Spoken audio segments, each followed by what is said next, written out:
নমস্কার বন্ধুরা, জবজেনিক্স ইউটিউব চ্যানেলে আপনাদের প্রত্যেককে স্বাগত। ডিএ নিয়ে একটি গুরুত্বপূর্ণ আর্টিকেল একটি দৈনিক পত্রিকায় প্রকাশ পেয়েছে, যেটা প্রতিটা সরকারি কর্মীর অবশ্যই জানা প্রয়োজন।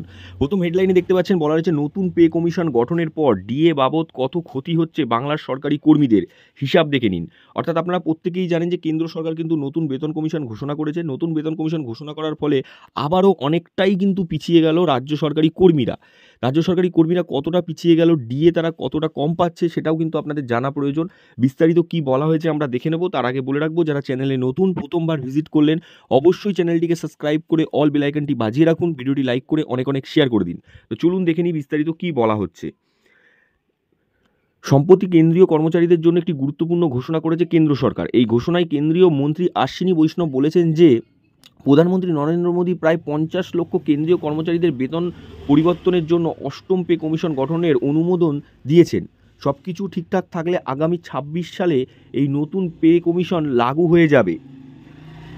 আর নতুন পে কমিশন লাগু মানেই হলো বেতনে বিরাট লাভ দেখা যেতে পারে।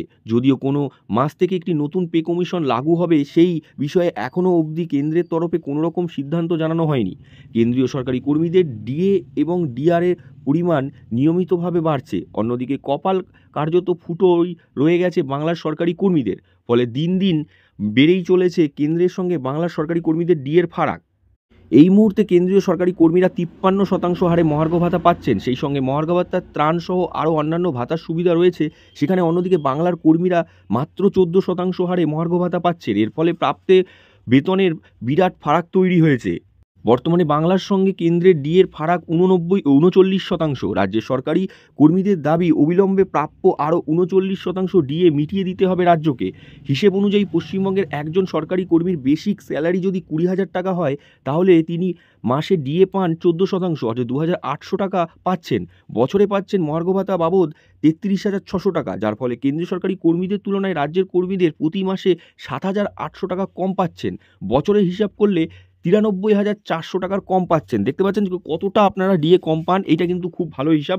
বছরে প্রায় 93,400, প্রায় 1 লাখের কাছে ডিএ কিন্তু কেন্দ্রের একজন সরকারি কর্মীর সঙ্গে রাজ্যের সরকারি কর্মীর তফাৎ থেকে যাচ্ছে স্যালারিতে। আর যদি আপনারা সেটা মাসে হিসাব করেন তাহলে কিন্তু থেকে যাচ্ছে, দেখতে পাচ্ছেন 7,800 টাকার কিন্তু কেন্দ্রের সরকারি কর্মীরা পান, সেখানে আপনারা পান 2,800 টাকা। অনেকটাই কিন্তু কেন্দ্রের সঙ্গে রাজ্যের ডিএর তফাৎ রয়েছে। আপাতত অষ্টম বেতন কমিশন চালু হলে কিন্তু এই তফাৎ অনেকটাই বেড়ে যাবে। এখনই প্রায় লাখখানেক রয়েছে, সেটা কিন্তু আরও বেড়ে যাবে। এটি গুরুত্বপূর্ণ আপডেট ছিল, আপনাদের সাথে শেয়ার করলাম।